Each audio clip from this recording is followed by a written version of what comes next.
I will now call to order the Tuesday, July, I'm so sorry, I have the wrong agenda in front of me. I will call to order the August 24th agenda for the RTD Board of Directors. Ms. McManus, can you do the roll call, please?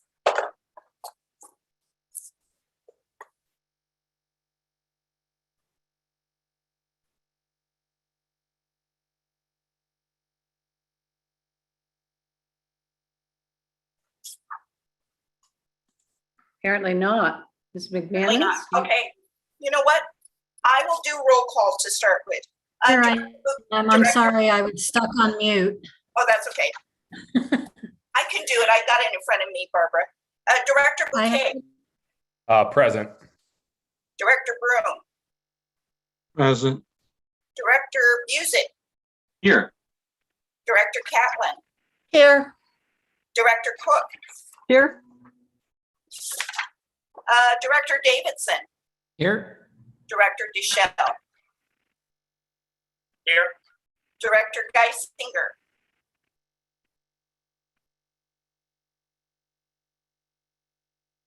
Director Lewis. Director Rosenthal. Here. Director Sloan. Here. Director Tisdale.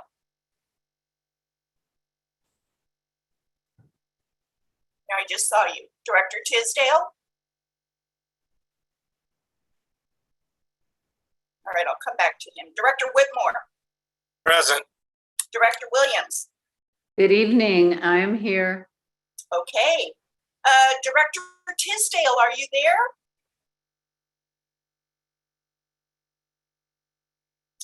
Okay, we'll go back. I just received a text. Director Geisinger is on the line. Welcome, Director Geisinger. Director Lewis. Present. And I am present. Director Tisdale, are you on? I see him, but I I see see he's him and muted. talking to him. So, Ms. McManus, I'm going to put him down as present. Thank you. That means all 15 board members are present this evening. I would like to now call the Tuesday, August 24th RTD board meeting to order. We're convened as of 5:33 p.m. Mountain Daylight Time. And I would respectfully ask everyone to remain muted unless you are recognized to speak. Thank you for joining us this evening. And please note that the official meetings of the RTD Board of Directors are being held remotely in the interest of public health, safety, and welfare. The official meetings of the Board of Directors will be held via Zoom and will be audio and video recorded. The meeting recordings, along with the unofficial minutes of the meetings, will be posted as soon as practicable on the board's website. You can find that by visiting rtd-denver.com, and a live stream of this meeting will also be available via RTD's YouTube site. Colleagues, being elected as members of this body imposes an ethical obligation for each of us to enhance and maintain the public confidence in this agency. As a board of directors, it's our collective duty to our constituents, stakeholders, and the staff to conduct our business in an atmosphere of mutual respect, cooperation, civility, trust, and collegiality. These are the values we can all agree upon.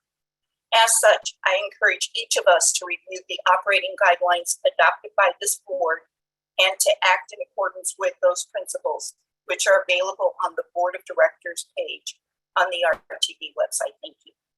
This evening, I would like to ask Director Broom if he would lead us in the Pledge of Allegiance. Thank you. I'd be happy to. I pledge allegiance To the flag Flag of the of United the United States of America and to the and republic to the republic For for which which it stands, stands one One nation nation under God, indivisible, with liberty and with justice liberty for and all. justice for all. Thank you. Thank you. I would like to now ask Director Williams to lead us in the land acknowledgement. Thank you, Chair. The RTD Board of Directors acknowledges that the land on which our buses and trains operate is the traditional territory of the Ute, Cheyenne, Arapaho, and other contemporary tribal nations that are historically tied to these lands. We honor our Indigenous elders who have traveled, inhabited, and stewarded these mountains, hills, and plains throughout generations. May this acknowledgement demonstrate a commitment to working to dismantle the ongoing legacies of inequity of the Native and all historically oppressed peoples, and recognize their current and future contributions in the district as we move forward. Thank you, Director Williams. Under our safety briefing, while the recent public health orders have relaxed requirements for those use of face covering, and actually they have increased them, the TSA has now mandated that RTD keep the face mask coverings until January 13th of 2022. We are asking everyone who is in and around public transportation to honor that and to wear masks to support our bus drivers and our patrons and our staff so that we can all stay healthy from the virus.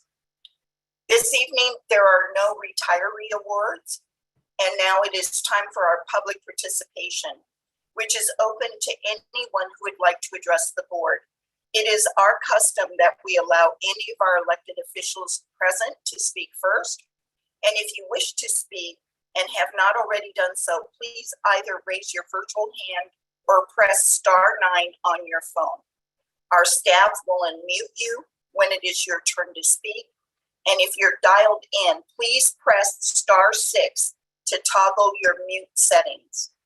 Please bear in mind that by participating in this process, you are being recorded. So if you do not wish to be recorded, then your comments will have to be submitted in writing, and you will not have the opportunity to speak this evening. If any speaker has documentation or reference materials for the board, please email those materials to the board office at the following email address: board.office@rtd-denver.com. I'll say that again: board.office@rtd-denver.com. During this time, the board will not offer comments or responses. Directors or staff may contact speakers following their comments if they raise matters that lend themselves to follow-up. Speakers should begin their remarks by stating their names. Each speaker will have 3 minutes to speak, and speakers, please refrain from profane, obscene speech, direct your comments to the board as a whole, and refrain from personal attacks. Jillian, I will turn to you. Do we have anyone in the queue? We do. Molly McKinley, you are first up to speak. Ms. McKinley, you're on. Great, thank you. Good evening, board members, and thank you for holding space for public comment this evening. My name is Molly McKinley, and I'm the policy director for the Denver Streets Partnership, which is a coalition of community organizations advocating for people-friendly streets in Denver, each with a vested stake in ensuring our city is healthy, safe, and accessible to everyone. On behalf of the Denver Streets Partnership, I tracked the RTD Accountability Committee process and participated in the equity work group convened by Mile High Connects. The Denver Streets Partnership largely supported the Accountability Committee's recommendations with some nuanced feedback. After listening in to last week's committee discussion about the recommendations, I just wanted to touch on one of the recommendations this evening, the recommendation regarding establishing sub-regional service councils. We believe that the establishment of these groups should be seriously explored, as they would be an avenue for building trust with the community and are an opportunity to elevate the voices of transit users. At such a critical moment for RTD, we need to be extending the table, incorporating more stakeholders in the decision-making process, and increasing transparency. And these sub-regional service councils are one way to make progress towards those. I thank you for your consideration and all of the time you put in to this work, and appreciate the time to speak this evening. Thank you. Thank you, Molly. Jillian, is there? Next up, we have Lauren Hanson. Ms. Hanson, please. Yeah, this is Mr. Lauren Hanson. I'm sorry, And Mr. Hanson. I'm no worries. It's not the first, nor will it be the last time. But I just wanted to speak, in regards to, again, in a similar vein to Molly McKinley, the RTD, accountability committee recommendations. I am very supportive of a lot of the stuff in there, but again, I just want to touch on just one of the recommendations in general, which is the fourth one in regards to examining fare structures and simplifying fare, and just kind of like get a little bit of my thoughts out in regards to the models that might be worth following, including Pueblo, which temporarily went fare free last year in late 2020. Kansas City, which is operating on a fare-free model until about 2022 or 2023. And then where I went to college, actually, in Athens, Georgia, which has appropriated money through the end of 2022 for fare-free ridership. I believe that a lot of these programs will help incentivize a lot of folks that have dropped off of RTD due to multiple reasons to get them back on, for going to events, commuting to and from downtown, and other aspects in relation to that. And I think that along with obviously reducing fares and looking into things such as possible reduction of fares on ozone action days, which we've had a lot of those this past summer. Those are all things that I think could feasibly be things you could work into. Thank you, and have a great day, and great to celebrate my birthday with y'all. Oh, thank you. Happy birthday, sir. All right, Jillian. Next up, we have 7759, last four digits. If you wouldn't mind stating your name.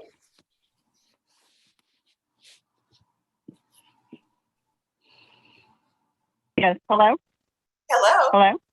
Yes. Hi, my name is Rose. I am speaking on behalf tonight of Lisa Murray and Terry Roberts. They are clients of mine who live with me full time with developmental disabilities. We are asking to have our home address added to the service area due to multiple difficulties in them not coming directly to our home. The address I can provide, if somebody can call me back to follow up. And I've been asking for a couple of years. I've done several things that have been recommended to me to try to make this process smoother, and we continue to have difficulties. At the present time, I am filling out a reasonable modification request form to send in, which I'll be faxing in tonight or tomorrow as soon as I get access to a fax. So I would definitely appreciate the consideration of adding this address to the service area for Access-a-Ride. Thank you. Thank you. All right. Ms. McManus, if you wouldn't mind following up with Rose, I would be appreciative. Jillian, is there anyone else on the queue? There is not at this time. Okay. With no other participants in the queue, we will close the public participation at this time. Thank you, everybody. Madam Chair, if I may. Please, sir. Thank you. I just wanted to acknowledge that I have returned to the meeting. I was there at the outset, but missed roll call because of technical difficulties. Thank you, Madam Chair. We figured that, Director Tisdale. Thank you so much for checking back in. This evening, regarding the committee reports, the committee minutes were included in the board packet. Are there any corrections from directors regarding the committee minutes? Hearing none, those committee reports will stand as submitted and will become part of the permanent record. Now we'll have the general manager's oversight and performance management updates. Secretary Busick, would you give us an update on the work of the GM Oversight Committee? Certainly, Madam Chair, it goes without saying, I thank Vice Chair Sloan and all the members of the committee because we've all been diligent and done a lot of hard work this year and have changed the guidelines and structure of a GM evaluation significantly, and I think for the better. We've got a meeting tomorrow, the 25th at 3 p.m. It'll be an interesting meeting. So members of the board who are not on the GMOC, I please invite you to attend. We're going to be talking about the Net Promoter Score survey questions, get a sampling of those, and the process of the survey itself. We'll also talk about the survey validation plan and get an overview of the GM compensation analysis. That concludes my report, and I'm willing to take questions. Okay, Director Williams.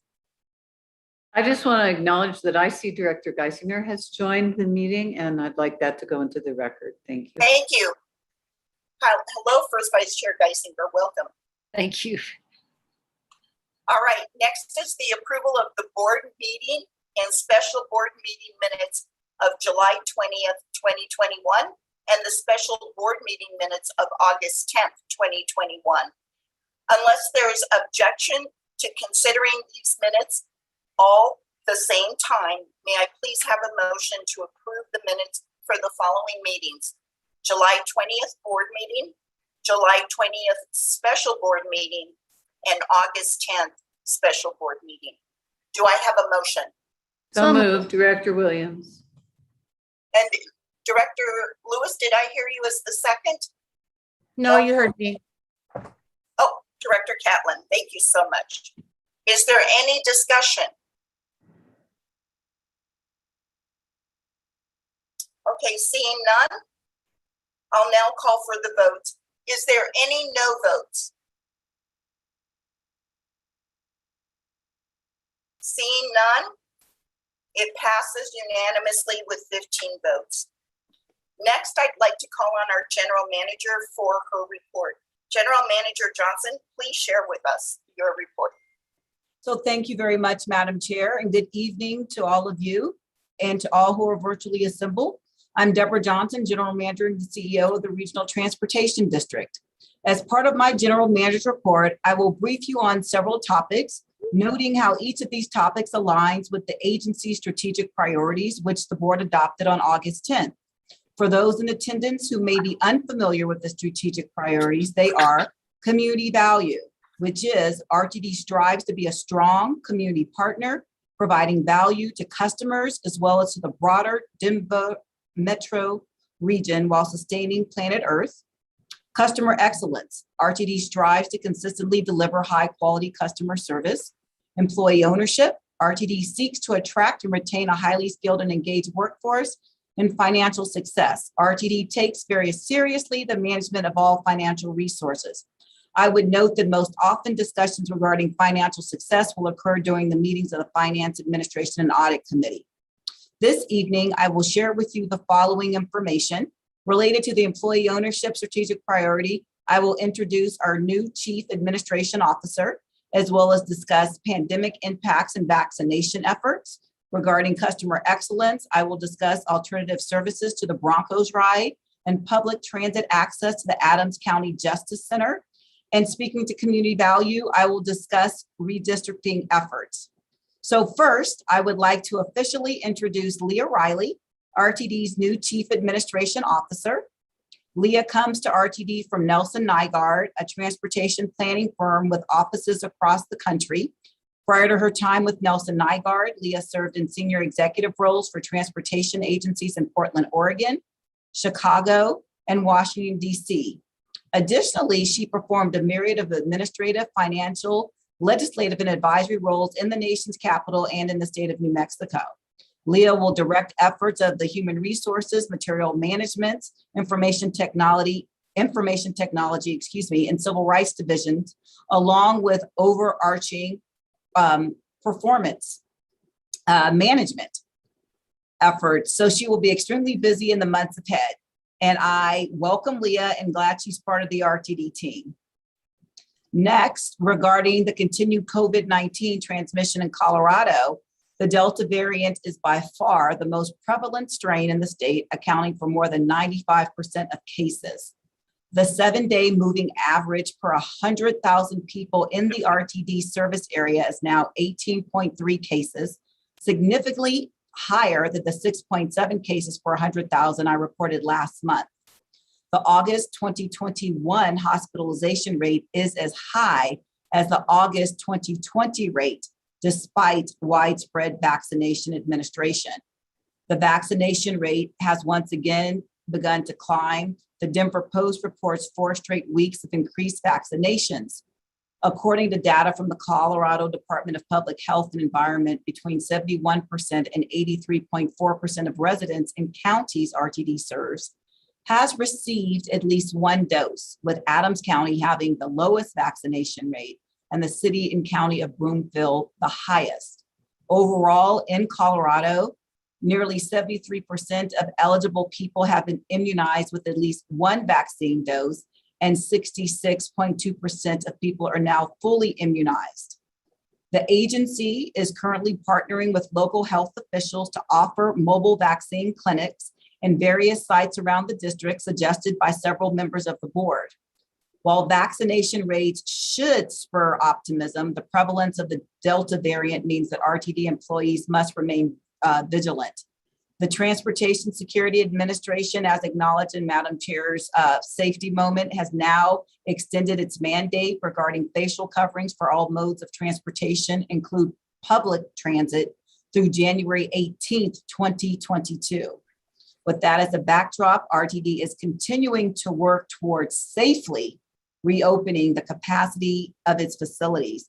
As of August 1st, facilities are now at 50% capacity, meaning that no more than 50% of employees in a given location may be present at the same time. And employees are working under a hybrid model that allows individuals with the ability and equipment necessary to telework. Now switching gears to customer excellence, and more specifically about the Broncos ride. As we all know, the 2021-2022 National Football League regular season is almost upon us, as evidenced by the return of preseason games and fans heading to Empower Field at Mile High. To help those football fans navigate to the stadium, several local bus routes are available to provide service in the vicinity of Empower Field, including, but not limited to, routes 0, 9, 10, 15, 20, 30, 31, 32, and rail lines, including the E and W lines, which provide access directly to the stadium. Bronco fans can rest assured that service will be enhanced as possible to provide extra capacity on the system on game days. As you may recall, on July 14th, I provided a memo to the board regarding special event services, which included background information on the discontinued Bronco Ride bus shuttle service. The Broncos ride was initially suspended for the 2020-2021 NFL regular season by board action in March of 2020.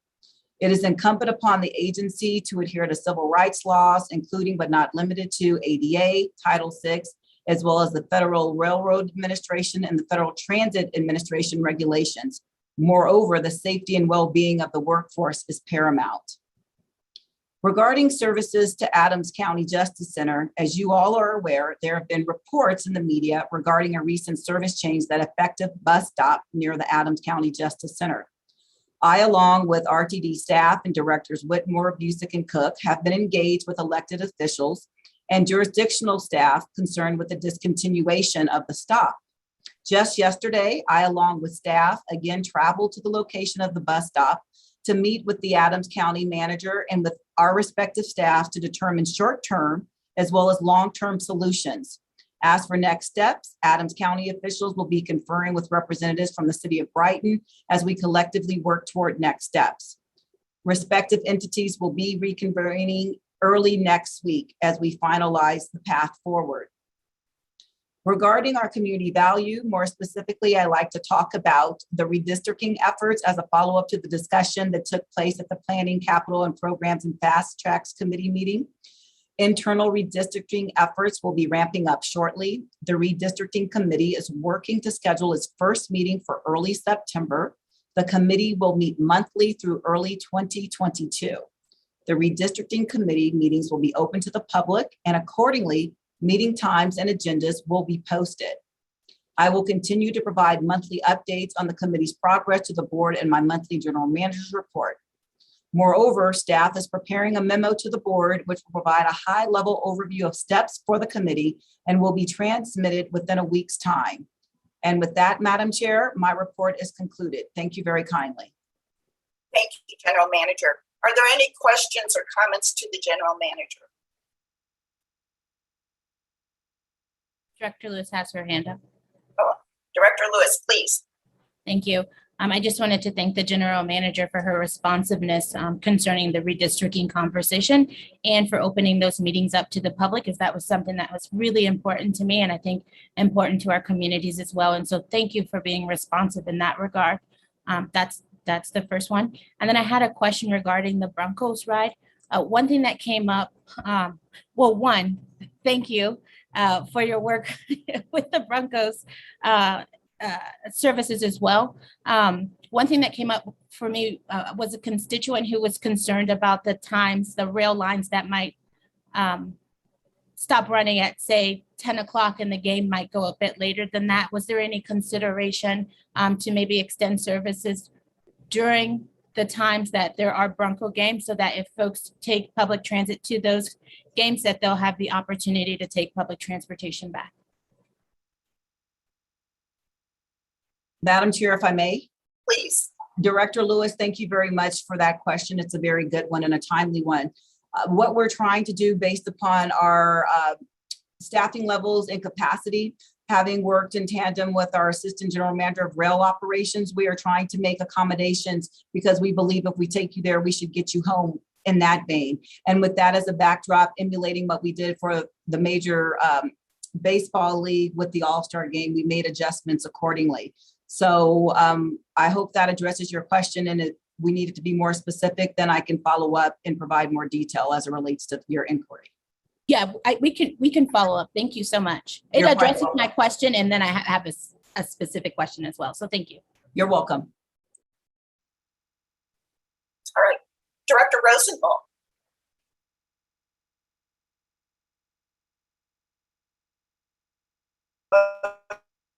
You're muted, Director Rosenthal.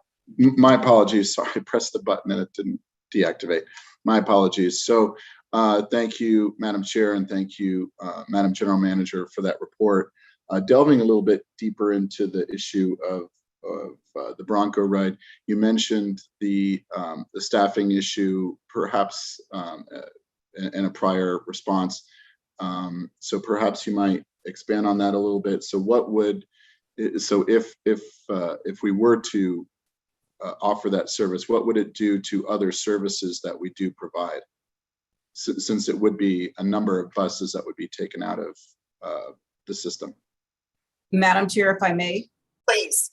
Director Rosenthal, in reference to your question regarding workforce requirements, I want to qualify my response by stating when I came into the organization, I learned that we had a very interesting attrition rate due to the fact that we were providing a myriad of services. And this was something that also was noted by the Office of the State Auditor here in the state of Colorado, recognizing that we were mandating employees to work in excess of 5 days a week, hence 6 days a week. And the way it works when we look at the most junior level employees, they are a represented workforce. And in doing so, the individuals that were newest to the organization, that had the least amount of seniority, oftentimes were required to work excessively without, I would qualify from my edification, having adequate rest periods going forward. And it jeopardized the other service in which we had, because what we were doing in order to provide this specialized service, we were putting ourselves in a precarious position where we didn't have adequate resources to provide our standard essential services that people come to rely on in reference to our approved service delivery schedule. Does that answer your questions, Director Rosenthal? It does, and thank you very much. Thank you. Thank you. Director Whitmore.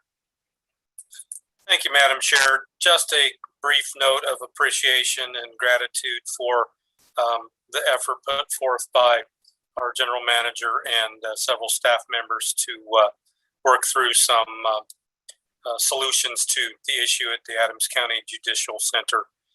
It certainly was a hot button and continues to be, but I am very encouraged by the attitude and the forthrightness that we've displayed by our staff to look for a win-win situation.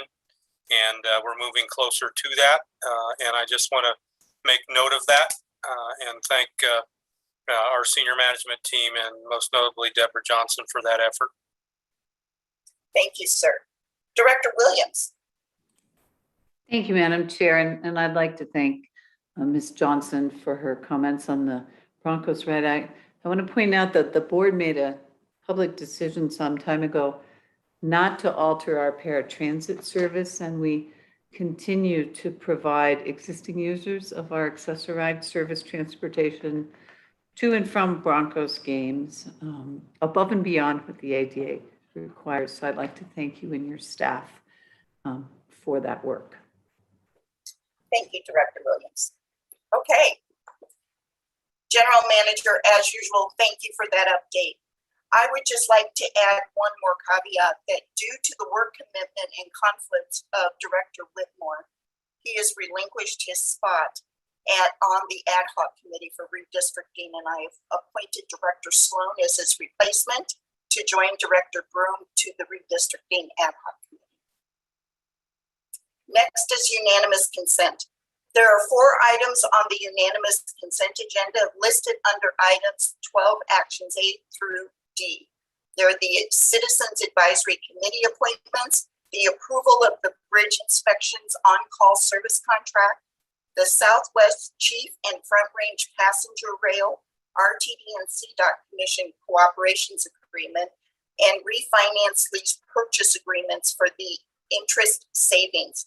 If anyone has a change to or questions on one of these items, please feel free to advise the chair at this time, and we will, of course, be happy to pull it from the unanimous consent agenda for consideration under recommended actions. Director Deschel. Madam Chair, I'll be abstaining from these votes due to the fact that I was out for the substantial discussion that occurred in committee on the items that have now ended up on the consent agenda. I'll go ahead and abstain from a unanimous consent on those items that are listed. Thank you, sir. Okay. Seeing no changes, may I have a motion to approve the consent agenda? So moved, Whitmore. Do I have a second? Second. Williams. I heard Rosenthal first. Sorry, Director Williams. Why don't you list Williams, ladies first? What a gentleman. Thank you, sir. All right. I heard Director Whitmore is the movement and Director Williams is the second. Are there any no votes on this action? Seeing none, it moves unanimously. Thank you, ladies and gentlemen. This evening, we have 2 recommended actions for the agenda. They are listed as items 13, actions E and F. The first recommended action is the 29th and Welton property disposition. Do I have a motion? Oh, let me do the motions and then I'll come back to the raised hands, if I may. So moved, Shelley Cook. Second, anyone? Second, Geisinger. Thank you, Director Geisinger. I have a movement of Second Chair Cook and a second from First Vice Chair Geisinger. Okay, discussion. Director Deschel, your hand is still up. Thank you. Yeah, that was just from the last motion not moved unanimously and moved 14 with 1 abstention. Okay, thank you, sir. Director Catlin. I was going to say the same thing, that an abstention is different than a positive vote. So that's all I was going to say. Thank you. Thank you. Director Rosenthal.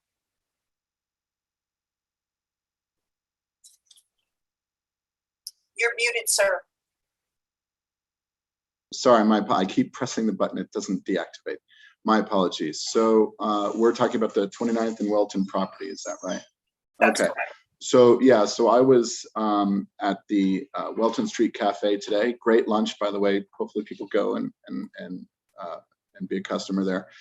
So one of the owners was interested in that property, and so I think the upshot of that is my hope is that, you know, as this possible sale goes forward, and I know it's a long ways in that direction, that we include the community in that area, including the small business owners, the people who rent, people who own property, and just to make sure that we're including everyone in that process. Thank you. Thank you. I do not see any other board members in the queue, so I will call for the vote. Are there any no votes? Seeing none, I have 1 abstention and 14 yes votes, so the motion passes. The second recommended action has to do with the adoption of, for the Board of Directors to adopt the responses to the recommendations outlined in the RTD Accountability Committee final report. Do I have a motion? So moved. Sloan. Second, Geisinger. All right, I have a movement of Director Sloan and a second of First Vice Chair Geisinger. Is there any discussion? Second Vice Chair Cook. Yeah, just a, sort of a clerical change. I wanted to bring up, if we approve the Northwest Rail study at the reduced scope of 8 million, as I understand it, we won't be undertaking a PEL, which is indicated in the response on page 198 of the packet for recommendation 16. And so spoke briefly with Deborah Johnson. Ms. Johnson said that that edit could be made afterwards. I just wanted to verify that with her and just note it for the record. Thank you. Yes. General Manager. Yes, Madam Chair, thank you very much. And thank you very much, Director Cook. As indicated pursuant to a conversation, what I think would be most feasible is just to strike on packet page 198, planning and environmental linkages. So it would read, to help complete the study, RTD plans to contract with a consulting group to conduct a study. Recognizing there will be a scope of work, whatever it is, will be a study which will be responsive in reference to what we intend to do. Thank you. Thank you very much, ma'am. Director Lewis.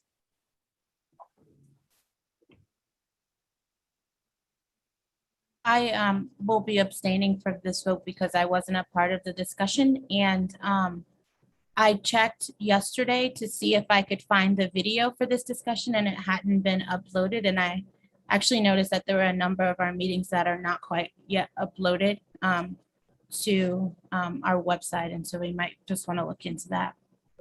Will do. Thank you. Duly noted. Director Williams.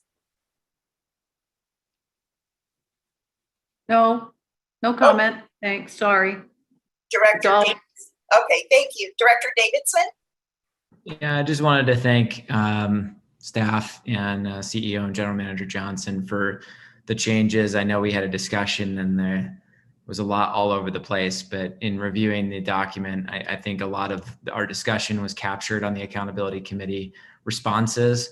I think a lot of things were clarified. I think there's a spirit of collaboration in there, which is something that was a common thread throughout all of the discussion. So just recognizing that there were, a lot of differing and yet overlapping comments that are hard to find the intersection of. And for what it's worth, I think the report that we ended up with is solid and reflective of the discussion. So thank you. Thank you, Director Davidson. Second Vice Chair Cook, your hand is still up. I just wanted to make sure if you had any other comments. I didn't. I forgot to take it down, but I would echo Director Davidson in saying I appreciate the changes made and the close listening that was apparent in those changes. Thank you very much. Okay, thank you. Seeing no other board members in the queue, I will call for the question. Is there any no votes? Madam Chair, Yes, Director Busick. I believe CEO GM Deborah Johnson had her hand up. Oh, Sorry. All I wanted to say, Madam Chair, was recognizing the comments that were put forward. I'd like to acknowledge it on behalf of staff. There was an enormous amount of work that was done thereafter on Wednesday. I want to specifically call out John McKay, who cleared his calendar along with my calendar as we went through our notes. Well, a board member popped by and saw us in here. I'm talking about Director Catlin, but then again, as well as communication staff who came together with our reviews at 10 o'clock at night, putting in the format. And there is a myriad of other people ranging from every single department that had a hand in this prior to it getting to the place where we are today. I would be remiss not to acknowledge them. And I will be acknowledging them specifically going forward. So I wanted to share that in this public forum because it took a village, and I appreciate all the efforts put forward by all of you as well. So thank you very kindly. Thank you, General Manager, for those comments. Before I call for the vote, I too would like to extend my sincere thanks to you and your team for such a stellar job in pulling this very difficult process together and making it user-friendly, transparent, and inclusive. So my sincere thanks to you and your team and to Mr. McKay for all that he's done. With that in mind, do I have any no votes? Seeing none, I have Director Cook is the move-in, and I'm sorry, Director Sloan is the move-in, and First Vice Chair Geisinger is the second. I have, now I want to make sure, General Counsel, I have 13 yes and 2 abstentions. That's my record. Is that yours, ma'am? I will leave it to Director Deschel to clarify. I did hear Director Lewis say that she would be abstaining. I wasn't clear on whether Director Deschel is abstaining for both the unanimous consent agenda as well as the recommended action. Director Deschel, are you abstaining? Yes, I'll abstain. Okay, so we do have Director Lewis and Director Deschel abstaining from the vote. So my count is 13 yeses and 2 abstentions.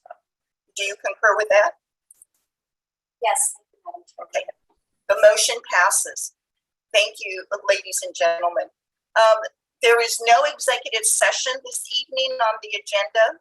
Is there any old business to bring forward to the board? See, Director Deschel, please. I got too excited. I think it's new business because I haven't brought it up before. Oh, okay. Thank you. Is there any new business to bring before the board? Director, I had my hand up for old business. Yeah, it was for old business. Yeah, I just wanted to make folks aware, and you all might be aware of this already. We had some discussion last week about the redistricting and the process around the process to determine the process.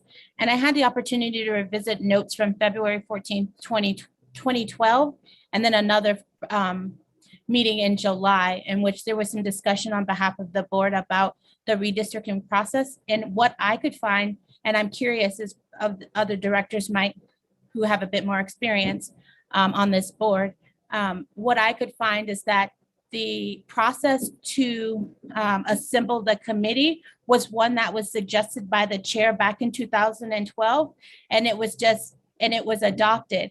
It wasn't adopted. It was just like made a statement, at least as what I was able to read. It was a statement made by the chair, and it was a process that the board decided to follow. And so, I think there might be some opportunity for us to maybe revisit that and think about that.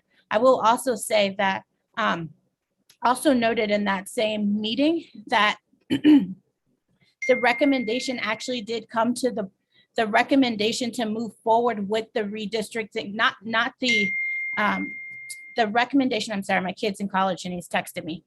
The recommendation came by way of the Planning and Development Committee to the board, that the board approved the recommendation of the redistricting committee regarding that process. And so I think it's just something that we might want to tighten up as a board as we move forward.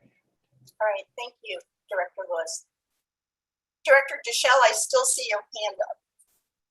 Yes, this is just a friendly reminder. An email came out right before this meeting regarding the next steps for our Justice, Equity, Diversity, and Inclusion Initiative. Everyone also should have seen probably the telephone town halls that are coming up. Please remember the commitment that we all made in passing that resolution that we will be soliciting on our telephone town halls feedback on how our agency is doing when it comes to justice, equity, diversity, inclusion. And also want to thank everyone for taking the time to speak with us and go through that feedback process. We hope that these sessions will be more impactful and useful for folks as we move forward. And also wanted to highlight the ability for folks to reach out to Ms. Holmes directly in order to engage with her directly if that's a better forum for you for our growth together as a board. That's all I got. All right, thank you, sir. Seeing no other hands, I will now entertain a motion to adjourn the meeting. So So moved. moved. Director All right, I Burrow. have Tisdale and Whitmore second. Any no votes for adjournment? Hearing none, we're adjourned at 6:16 p.m. Ladies and gentlemen, please stand by for our special board meeting. If you'd like to take a 5-minute break, we will come back. It is 6:16 or 6:17, so in 5 minutes, come on back and we'll start our special board meeting. Thank you.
All right, Jillian, are we ready?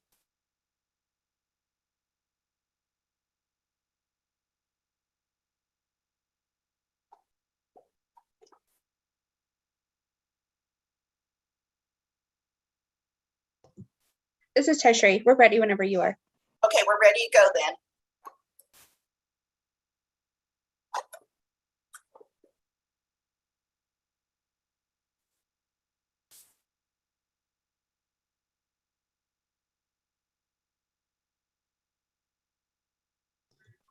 You can start whenever you're ready. All right, thank you. Good evening. I will now call to order the Tuesday, August 24th special board meeting to order. We are convened as of 6:23 p.m. Mountain Daylight Time. I would respectfully ask everyone to remain muted unless you are recognized to speak. Thank you all for joining us this evening. Please note that the official meeting of the RTD Board of Directors are being held remotely in the interest of public health, safety, and welfare. The official meetings of the Board of Directors will be held via Zoom and will be audio and video recorded. The meeting recordings, along with the unofficial minutes of the meetings, will be posted as soon as practicable on the board's website. Please visit rtd-denver.com, and a live stream of this meeting will also be available via RTD's YouTube. Directors, it is our collective duty to come together for special board meetings, and this evening we will be having one on the Northwest Rail. Please note that we will not be taking public comment during this meeting, and members of the public interested in speaking directly to the board are encouraged to do so during the monthly board meeting, which is the first meeting scheduled today. For future meeting dates, please refer to the board's meeting portal located at rtd.iqm2.com. Ms. McManus, would you please do the roll call? Yes, thank you. Director Bouquet, Present. Director Broom, Present. Director Busick, Here. Director Catlin, Here. Director Cook, Here. Director Davidson, Here. Director Deschel, Here. Director Geisinger, Here. Director Lewis, Present. Director Rosenthal, Present. Director Sloan, Here. Director Tisdale, Present. Director Whitmore, Present. Director Williams, Good evening, I'm here.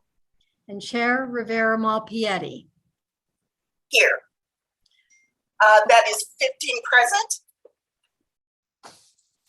Yes, we have a quorum. Thank you so much. Ladies and gentlemen, this evening we have one recommended action on the agenda, and that recommended action is regarding the Northwest Rail Peak Service Study Budget and Contract Authorities. Do I have a motion? So moved. Davidson. Second. Geisinger. I have a movement of Director Davidson and a second by First Vice Chair Geisinger. Is there any discussion on this item? Director Deschel, thank you for that. What I'd like to do before we go to the discussion is ask our general manager to maybe do a presentation that might be answering some questions. General Manager? Thank you very much, Madam Chair, and thank you to all of the board members assembled. This topic I know is one that garnered a lot of robust discussion, recognizing we came before you on July 13th. There had been some modification to the recommendation that we brought forward and subsequently decided to come back on August 10th. As you know, from a procedural vantage point, we are now here today on August 24th. I believe it's imperative that we share with you all the activities that have occurred since July 13th relative to working with our jurisdictional partners along the corridor. So this evening, I am joined by Bill Van Meter, who serves as our Assistant General Manager of Planning, and Henry Stoppelkamp, the Assistant General Manager of Capital Programs. Mr. Van Meter will speak with you all about the interactions that have taken place in the engagement with our jurisdictional stakeholders. And then Mr. Stockelkamp will present to you all in a succinct fashion the modifications made to the scope of work that have led to the amendment, I would qualify it as, in relationship to the recommendation being $8 million as opposed to $12 million. So with that, I thank you for the opportunity to introduce this item, and I will yield the floor to Mr. Van Meter to present the engagement aspects that have taken place. Mr. Van Meter. Thank you, Ms. Johnson. This is Bill Van Meter, Assistant General Manager for Planning.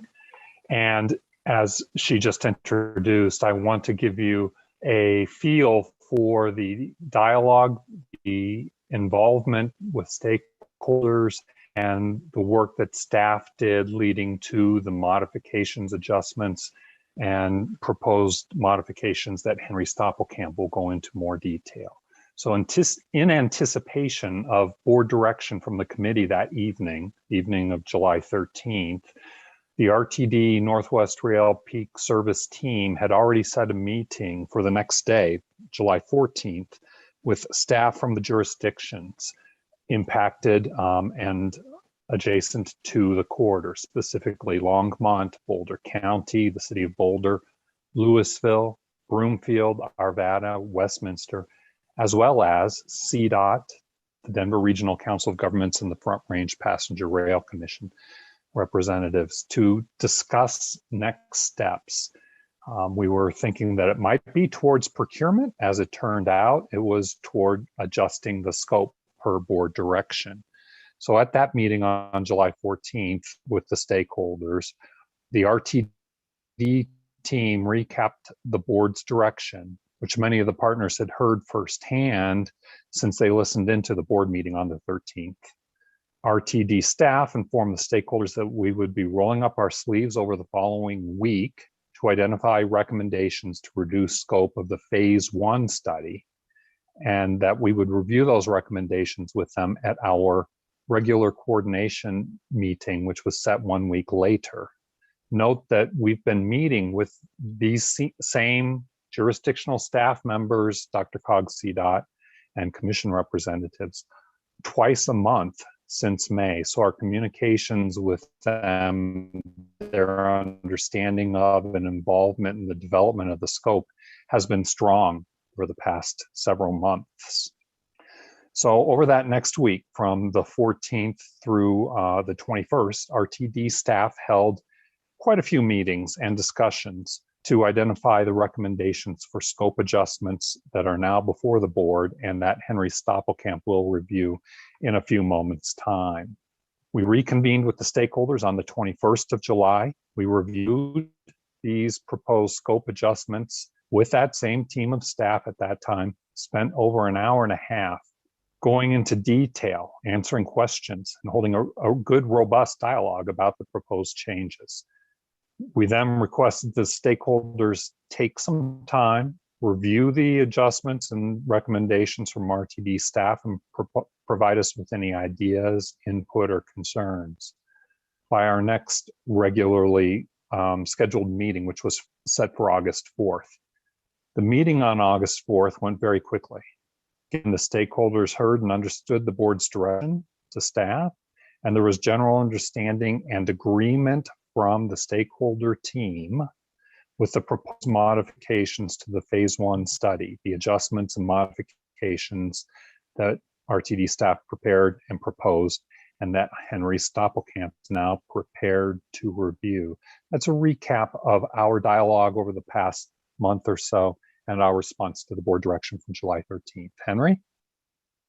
With that, thank you, Ms. Johnson, Mr. Van Meter, and I will try to keep it short. So on page 6 of the board packet, there's a 1-page PowerPoint. So I am hoping you have it, or would you like me to share the screen? Please, if you don't mind sharing the screen. Okay.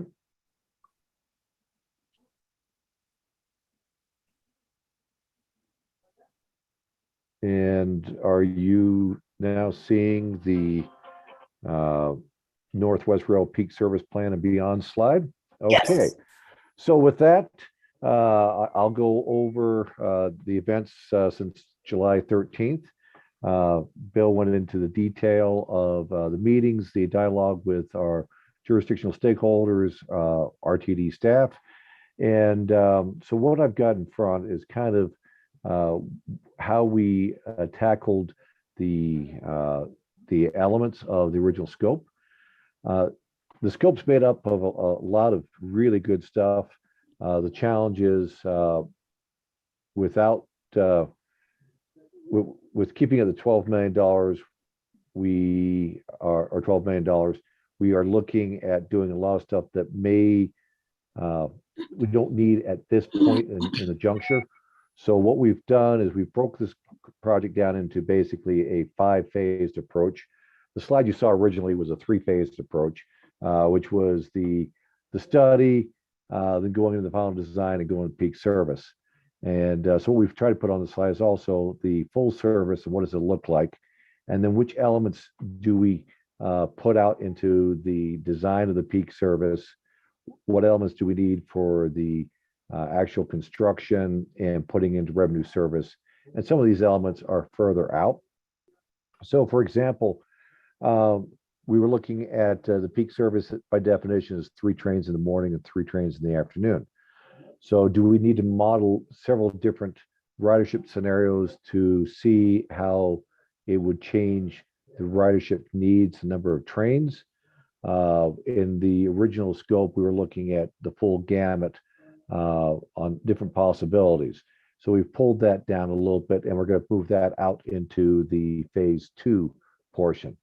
In the preliminary design, we were looking at the drainage, for example, on the entire corridor. But if we're only going to modify where the BNSF's putting their sidings and the station locations, why do we need to do design across the entire corridor? So some of that will go out into the phase 4.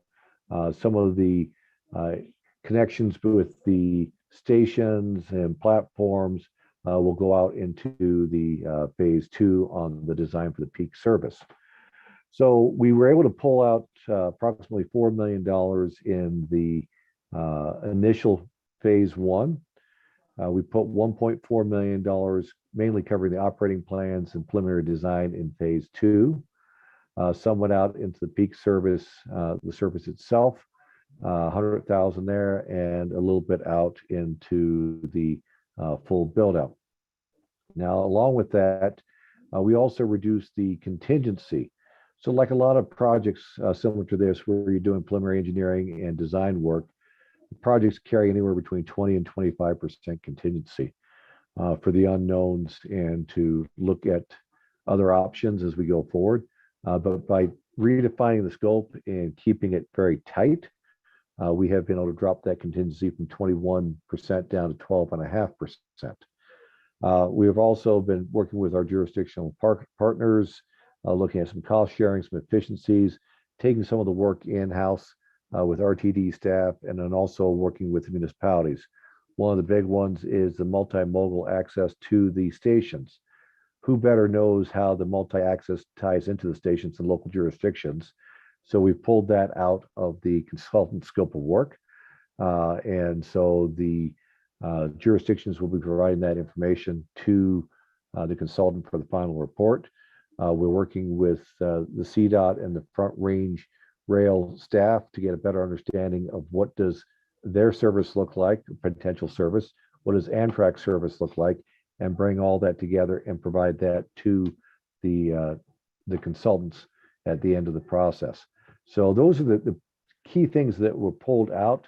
One of the things I do want to point out, we reduced just a little bit of the oversight of the public involvement, public comment. And then we also, by reducing the scope, cut back a little bit on the overhead from RTD staff and from the consultant staff. So with that, Ms. Johnson, Mr. Van Meter, would you like to add anything else? Not at this juncture. Thank you very much, Mr. Stoppelkamp. And with that, questions?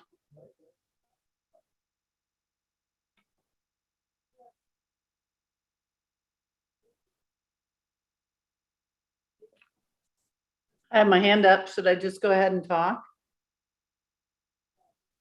Director Chair Rivera, Williams? you are muted. I see your lips, but I do not hear your voice. Thank you, Madam. I did see Director Deschelle's hand first, and then I have you second. Director Deschelle. Thank you. I have one quick question for Mr. Stoppelkamp, and that's some food for thought for the balance of the board, which is this design and cost is still for a diesel fuel, carbon burning, emitting train system, correct? That is correct. I'll try to keep my comments pretty brief for the rest of the board.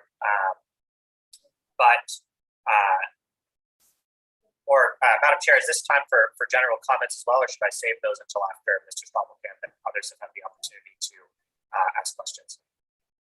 If we could go through the list and then we can come back, that would be great.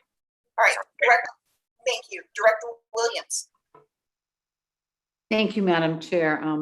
I'll do the same. I have a couple of questions and then I also have comments, but my first question would be what percent, we've had a lot of discussion just now about jurisdictional stakeholders. I'd like the emphasis to be on jurisdictional. What percent of the RTD district geographically was represented by these stakeholders? I'm just going to ask a couple questions and then you guys can do them all at once. And how many potential riders are involved in this, and what percent of the total ridership of the district would this be? And how many meetings have been held outside of the jurisdictional partnerships, since this agency does represent the entire district? Those are my three questions, and I'll save my comments for afterwards. Okay. General Manager. In reference to the inquiries that you presented, Director Williams, I will ask Mr. Van Meter to address.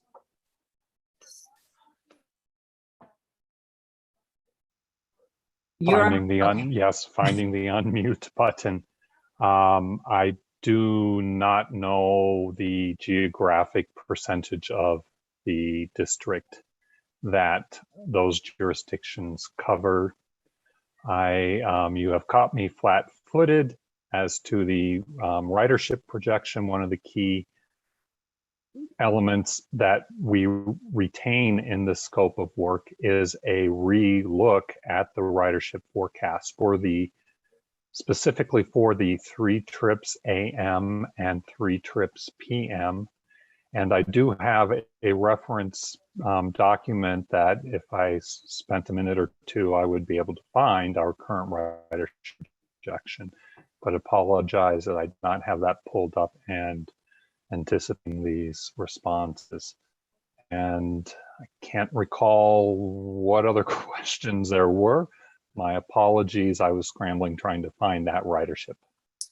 The third question was, what other meetings have been held outside of the quote jurisdictional unquote partnership? And I don't need answers to those questions at this moment, but I would like, and I think that most of the constituents that I represent would like to hear those numbers. Thank you. All right. Thank you, Director Williams. Director Rosenthal. Thank you, Madam Chair. And so this could be for Henry or Bill. So as we look at that slide and we see the different phases, quite frankly, if this project is moving forward, and this is sort of a recap of exactly what you said, but just to make sure the public understands, if the peak service project is to go forward, we will go through all those phases and we will spend approximately upwards of $12 million on this design and implementation and public outreach and things like that. It's just that we are being asked to approve about 8 million today, but upwards of 12 million by the time that all is said and done to get this project launched. Is that correct? Madam Chair, may I? The first phase is the $8 million, and that's the environmental and basic engineering. To go into phase 2 and then into the full design and construction, that's more than $12 million.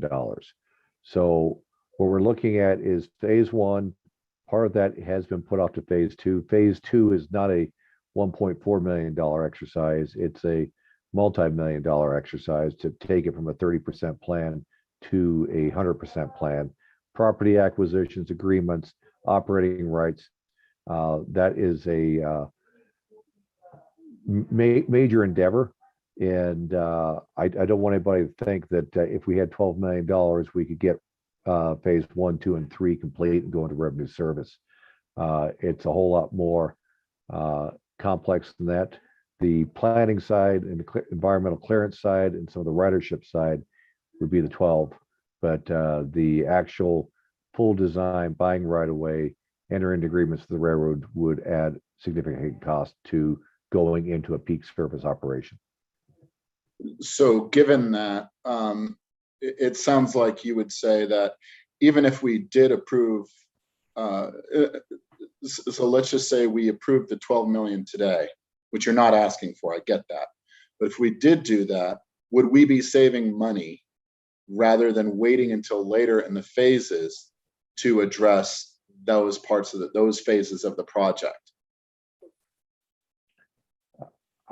I wouldn't say we'd be saving money. The cost hopefully would be around the same to do that work, but you'd be more certain, the certainty of whether there is a project or not, you'd have a better understanding before we committed those funds. Let me see if I understand that. So you're saying that if we actually appropriated the 12 million and we would do some of the other later phase work starting now, actually we would have a better understanding of the peak service project as we move forward versus waiting for the other phases to appropriate money to study those phases. You would know more information, but to meet the true peak service 3 trains in and 3 trains out, those tasks to quantify what is the impact, what's the risk to RTD, the communities, see it out front range. We believe we got enough within the $8 million to answer those questions. So we could narrow it down to the dollar amount and what are the impacts to all parties.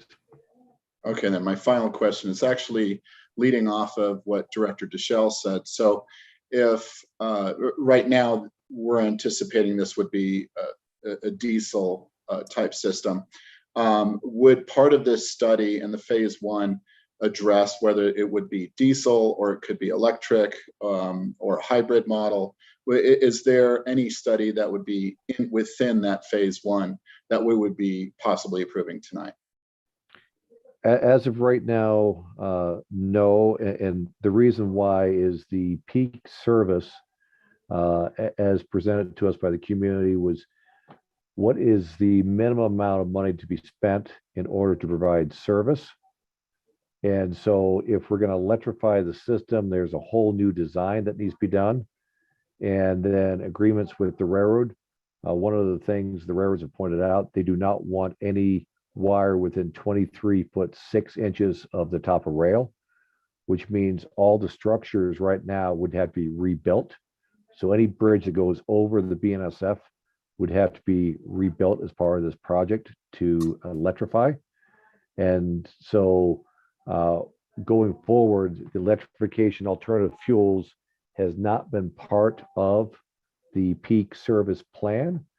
Now, there's no reason why there can't be a separate study to look at that, but that is not part of the peak service, and it was not part of the original corridor for design and construction into operation. All right, thank you, sir. All right, thank you.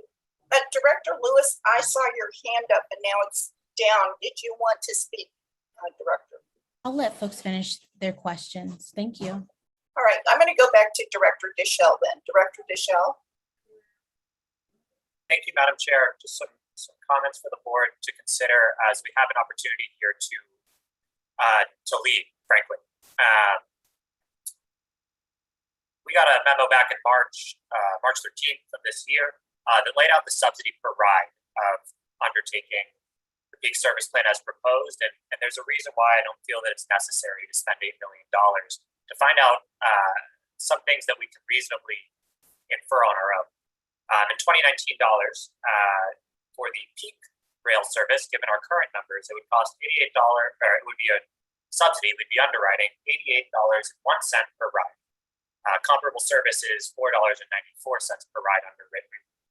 And while these numbers may have changed ridership, people may move more or less, costs may go up. I haven't heard of any costs going down.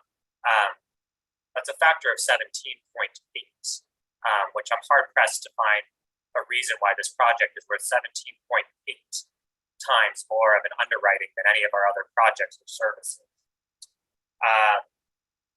When you look at the cost of commodities such as steel, in July 8th, 2021, Forbes reported that steel has increased 215% since March of 2020, and it's no secret that labor shortages exist. It's a contractor's market, and we have seen it ourselves, how challenging it is to retain skilled labor, and the cost that is going to come with retaining additional labor.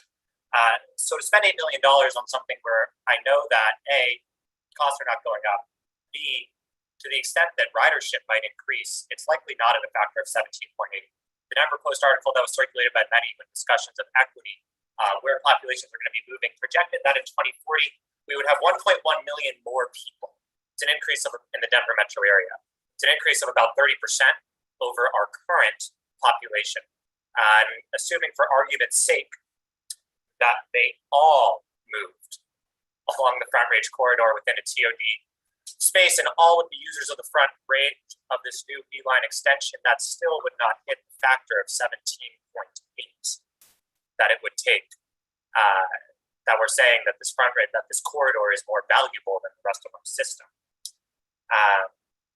Again, you can argue about the numbers and how many of them will use and how many of them won't, but the other reality is, due to land use and zoning codes, all 1.1 million of those people cannot, without changes, move. As I mentioned and alluded to earlier, it's also possible that we're undertaking a study that may not be a policy reality. Our transportation goal is to be all electric by 2040. So again, we're spending $8 million on a study to answer questions that we already know. And many people have said, well, that's part of politics. You have to have a really fully laid out plan. But I encourage us to think about who's usually left out of politics. How did this system of politics as usual come to be, where we're spending taxpayer dollars to find out answers to questions that we already know for a system that's going to be incredibly challenging, not just to pay for initially, but to maintain. In our August briefing, as of July 31st, 2021, we have 11,966 members of our Live Pass program. That's our program for those who are of lesser means. The monthly regional route costs, a monthly regional pass costs $200 at a 60% discount, in order to give all of these people to underwrite all of their fares, their entire regional fare. You could underwrite about 6 months worth of a Live Pass for free for $8 million, which would be theoretically allowed under our promotional fare, and you could underwrite 10 months of free rides. Those numbers come out just over 8 million. But you can underwrite 10 months of free rides for our entire Live Pass population. Moreover, even if the plan would work, we currently hold, as of 2020, our audited financial statements showed that we held $3.1 billion in debt. Between 2019 and 2020, we ran about 15% of our debt service just on interest payments alone as an expense. So we're again spending $8 million for what? To get updated numbers to know that this is expensive? To find out that we probably can't issue the amount of debt that we would need to build the project to spend the $8 million. So I ask everyone to consider, yes, there are political pressures here, but we have a fiduciary duty to the entire region. We have a fiduciary duty to ensure solid spending of funds. So I continue to stand firmly opposed, not just due to my commitment to equity, but because it doesn't align with two of our strategic plan points. Not only does it not align, but it stands contrary to them. One of our strategic priorities is finances and making sure that we have a strong administration of financial resources. For the reasons I've stated earlier, I'm hard pressed to see how this is a strong administration of financial resources. The other is community value. As Director Williams alluded to, it's hard to see that while one area of our community may find this study to be valuable, or their elected leaders may, it's clear to me that many others do not. This is evident by feedback that I've received in talking to constituents, not just within the district that I represent, but to all those to whom I owe a fiduciary duty. As many have said, they are happy and proud that I'm standing opposed to something that is just not a financial reality. So I encourage everyone to think long and hard. I know we've had many discussions about this, but I wanted to lay out some additional numbers and thought process for you all to think about as we think about the region as a whole and taking out everything to its logical conclusion and ways that we choose to spend $8 million or not. Thank you. Thank you. Director Lewis. It looks like Director Catlin is actually. No, actually you were first, so go ahead. I'll let her go. Actually, Director Lewis, if I could go down the line, I'm trying to go through this process, please.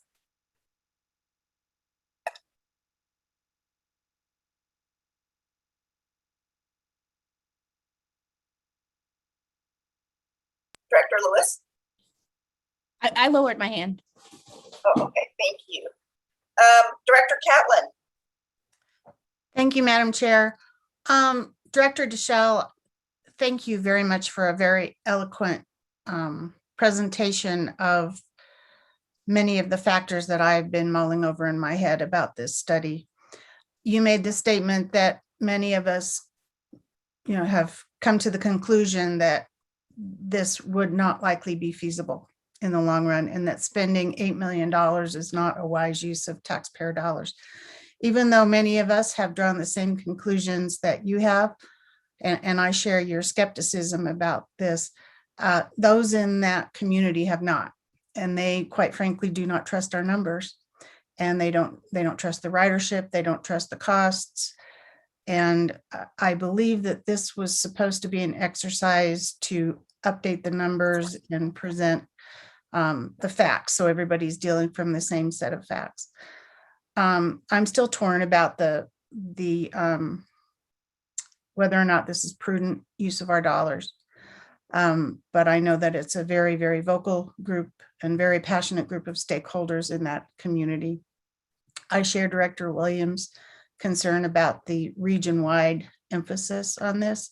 And even I stated emphatically in our review of the response to the Accountability Committee that it had too much of an emphasis on the Northwest Rail and not enough emphasis on the other parts of Fast Tracks that committed to enhanced bus service and other corridors. So it all kind of plays together, but I do appreciate your very eloquent articulation of the facts. I would point out that if we do approve this $8 million to move forward, it would go a long way toward building goodwill with those communities in the Northwest, even though it does leave out a good portion of our overall region.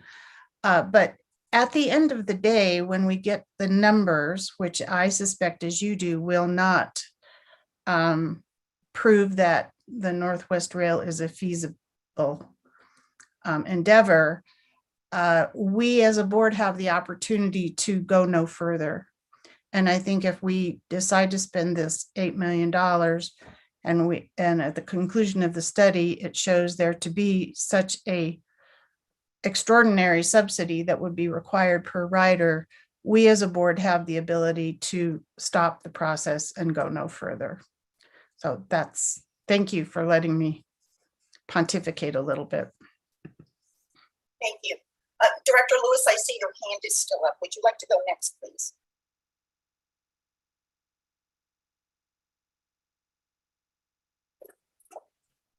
No, I would not. You can. All right. Yeah. Thank you. Director Davidson.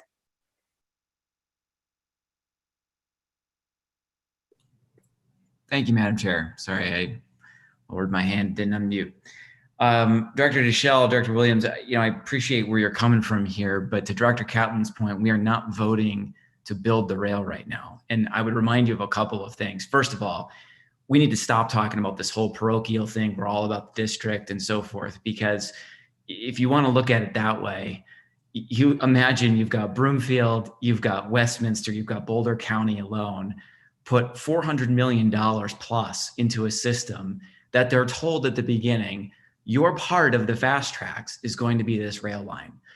Then we race to overcapitalize this system and build lines with no ridership all over the place. And then we go back and say, oh, but never mind. We don't want to engage here. In fact, we don't even want to involve you in getting the numbers and getting the study done. We save $125 million of that into a Fast Tracks internal savings account and sacrifice when we're in tough financial times. But my point here is we have a lot of districts who have built a lot of capital projects. And this is not just elected officials, believe me. And believe me, there are elected officials up here who don't believe that the Northwest Rail should happen. This is constituents. If you want to come up here and join me and talk to constituents, and I'm sorry, that is not, that I find it offensive to say that this is an equity issue, because I have ridden rail and this is not one group of people here. I think there's a lot of misconceptions about what's trying to be done here. No one is saying right now that we should go spend $1.5 billion, least of all me. Our capitalization problem is abysmal right now. It's concerning. Last week, we started talking about the significance and the importance to try to debruce the system, because we're pushing off state of good repair and we don't even have that fully funded thanks to how capitalized we are. That's a problem, but it's a huge problem from a credibility standpoint that we have not engaged in taking some steps forward to look at what the floor of this would cost, and we understand where the ceiling may be. And I would also remind you that when we talk about these ridership numbers, they changed even from the original vote, despite the fact that our 2004 vote hit the numbers on the head for the Flatiron Flyer. In fact, that's actually beating the numbers. We have since slashed the ridership projections for Northwest Rail. Why did we do that? Well, part of it was because there's a choke point and a bottleneck getting into Union Station from other trains coming in. So imagine being up here and being a constituent and being told, oh, you know, sorry, we've decreased the ridership, but that's because we have too many trains coming in. It's a hard message to go talk to people about. So I'm not, look, I'm all about, let's not throw good money after bad. You know, let's not go do study after study. Director Deschel, I've heard you say that. Director Catlin, I know you were just bringing up having some question on this. I hear that loud and clear. I really do, coming from looking at how overcapitalized we are. But there's also another thing I want to remind you all of, which is that our staff, and a special shout out here to Mr. Van Meter, has worked very hard to align ourselves with the Front Range Passenger Rail and CDOT, and we've just approved a collaboration agreement. We just approved that as a board. And part of that collaboration agreement is working together to understand what some of these costs are, because we would be an operational partner. Are we going to be able to get federal dollars to come in and work with Front Range Passenger Rail? And will Front Range Passenger Rail be able to pass an additional tax district to collect tax dollars and bring that in? I don't know. I'm not sure of that. But I know that it's worth checking in on that when so many people distrust this organization because we made this vote, got this vote, collected these tax dollars, tucked them aside, and then won't engage. And so I just remind you that this is about engaging with the stakeholders. This is about engaging with the constituents and doing this in an open way. And I'm very grateful to General Manager Johnson for having that be a laser focus from the beginning. And this is about seeing whether we can possibly align ourselves with a moonshot opportunity with Front Range Passenger Rail and some potential federal dollars. And it is not tonight voting to go spend $1.5 billion or even $700 million to get this thing done. We have this savings account. It is doing nothing for us right now. We might as well put it to work developing on some community value as per what we had said we would do with the strategic plan. It is time to start working with our stakeholders, not on their behalf. Thank you. Thank you, sir. Second Vice Chair Cook. Yeah, thank you. Madam Chair, sorry to interrupt, Madam Chair. Point of order. Yes, sir. From my last understanding, Director Deschel asked the question, was this the time for questions for our staff? And it seems like we're going down a path where this is more a discussion. Should we go forth with continuing to ask questions for our staff in respect of their time? prior to going into a discussion and then raise our hands? You know, Director Bouquet, thank you for asking that question. That's why I went back to Director Deschelle. So yeah, I say that now's the time to be asking questions as well. This is our time to get the information we need as a body to move forward or not move forward this recommended action. Right. And so that then I think the hands that are raised should be geared toward staff questions, and then we should move forward into a discussion, in my opinion. Well, I think everybody is asking what it is they need to ask. Are any of you feeling like you need to go back and ask specific questions to specific staff members? Because I thought that's how people were moving forward. But okay, Director Williams. Oh, you're muted, ma'am. I know, I couldn't get there any more than anybody else could. So for Mr. Van Meter, unfortunately, I have another factual question that he can answer later. I'm wondering if we have looked at all what the cost will be out of the FISA to perform similar plans and estimates for the other unfinished corridors. And are we making any moves to do that? Thank you. Mr. Meter, I don't know if you can answer that question now or if you want to provide that later, sir. Chair Bill Van Meter, AGM Planning. I love the opportunity to respond later to that as well. It's added to my list. Director Williams, are you good with that? All right, thank you. So Director Bouquet, with your permission, I'd like to go now to Second Vice Chair Cook and ask her for her comments and if she has any questions for the staff, and then I'll go back around to all the board members who are in the queue to ask them. Yeah, thank you. I actually had a chance to talk to both Bill and Henry, so I think my questions are answered. I did want to add 2 points to the excellent comments that have already been made, or points already made. One, and it was alluded to a little bit by Eric Davidson, we do have a changed circumstance that may mean numbers that vary significantly from what we had previously. I mean, the possibility for a front range rail that would add ridership may spread out costs, et cetera. And then the other point is, you know, we are bound by the 2004 vote to spend the fast track monies collected on fast tracks related projects. So it's a little bit of a false equivalency to say that we could instead do an expanded LIV program, because the terms of that vote wouldn't allow it, as I understand it. So anyway, I just wanted to say there is that constraint that we have to adhere to that 2004 ballot issue. Thank you very much. Thank you, Second Vice Chair Cook. And I would ask the staff to affirm that. And General Manager, I don't know who you would like to move that forward, but I think that might be pertinent to the group. Thank you very much, Madam Chair. I will assess and bring that back to the board. All right, thank you so very much. Director Broom. Thank you, Madam Chair. A couple things. One, I hope we're not in the process of spending $8 million just to kick this can down the road again, 18 months or 2 years, because we've had some political heat put on us. But beyond that, I think most of this conversation should have been had 20 years ago, and when the decision was made to include this line as part of the Fast Tracks program that was approved by the voters.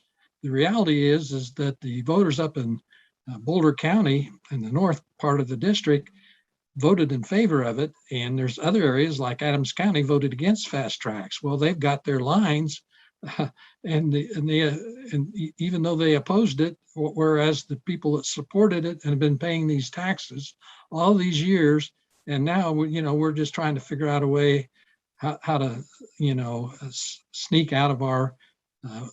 I think it's a legal requirement to finish this project. And so, I don't know what the answer is. If we can combine with Front Range Rail in some way to provide the service, fine. But, that's another one of those Hail Mary long shots. And that's just another reason to keep postponing something that the people are paying for up north. It's just simply not fair. And I don't have a dog in this hunt, but obviously I think that our reputation is at stake here. And if we, shortchange these people, we're going to rue the day. All right, thank you, sir. Director Geisinger. Thank you, Madam Chair. It's Steve. Thanks. I just had one thought. There are a lot of good comments being made, and I appreciate them. I wanted to, Director Broom made the point that I wanted to add, one of the points, which is that, the fast tracks really relied on the Northwest Corridor in order to pass. And, as Director Broom pointed out and others have pointed out, there's a huge trust issue.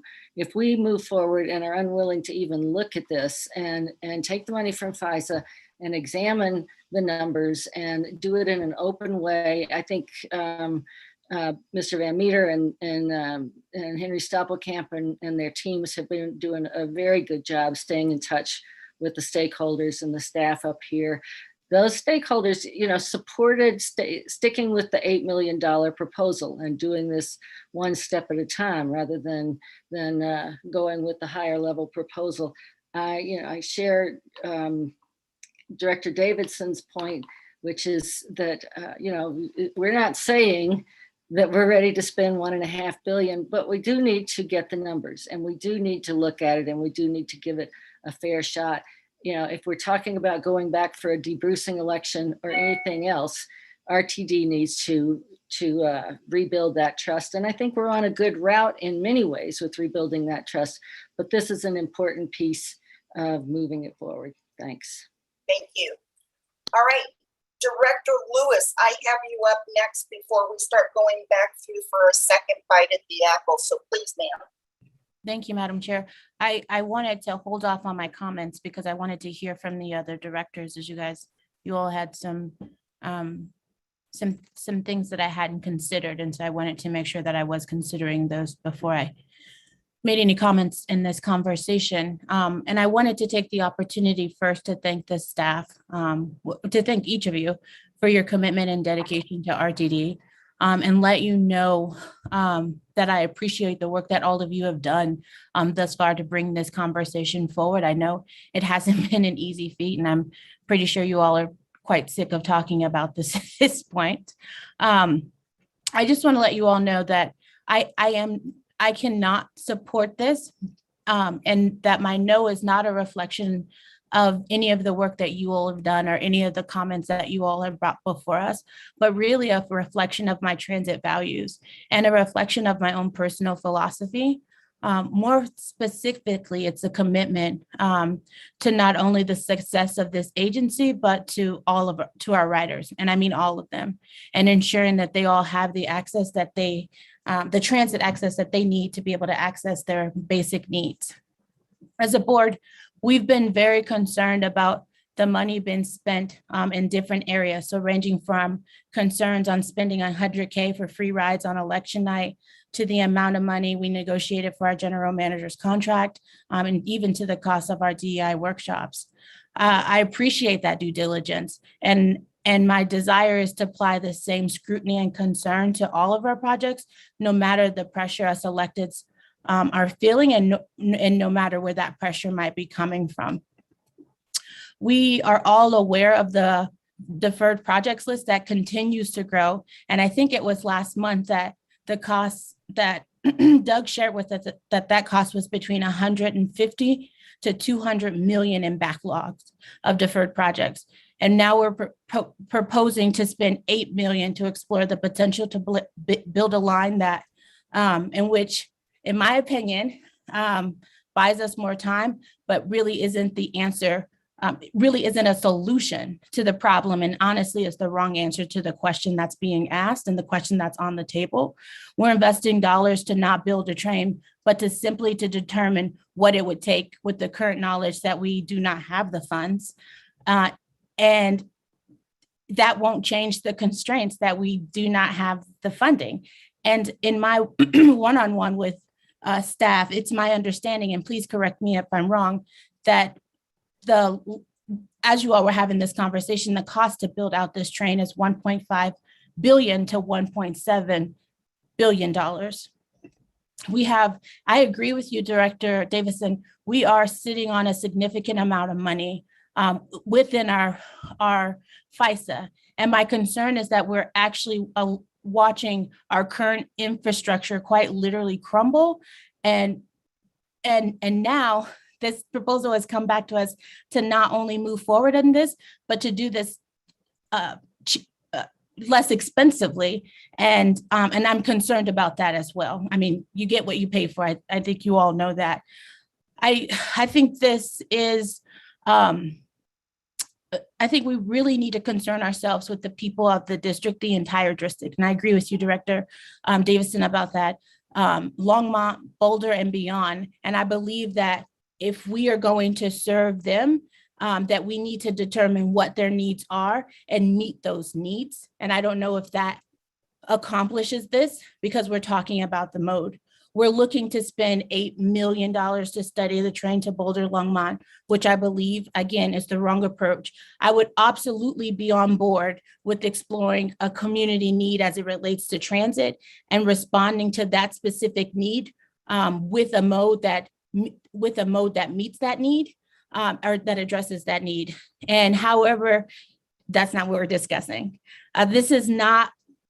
We've talked about this being a new study, and I would offer that this is actually not a new study because we're studying the same thing and we're getting to the same answer, right? A train. And so we're so tied to the mode, even when the data that has been presented before us in terms of the projected ridership and the number of trips on a single track, which the single track, you can probably talk to the residents and the riders along the L line to ask them what it feels like when a train is inoperable or running late when you have that single track. Furthermore, this is not the only project within the Fast Tracks program that remains incomplete and a promise to voters.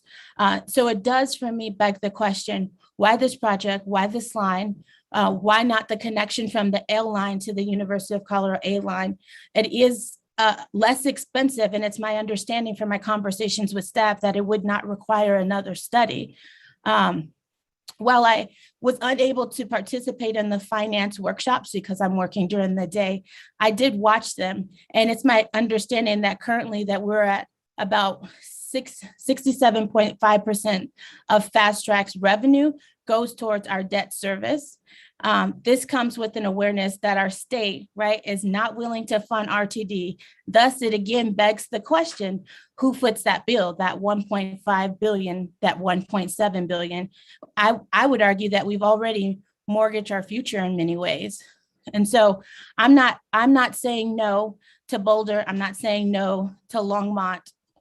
I'm saying yes to equity, and I'm saying yes to our long-term success. I'm saying yes to me as a teen mom, taking several buses to travel within my district for over 3 hours to get my kid to daycare, and then myself to school, and then myself to work.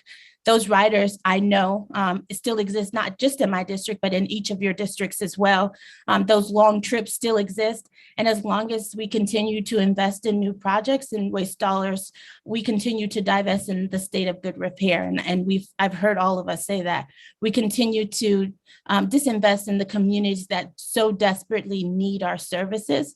Again, I just want to go back to how I believe we meet the needs of our constituents. We should not invest money in a study that's the same that we know we can't fund, right? At the end of the day, we know that we don't have the billions to build this out.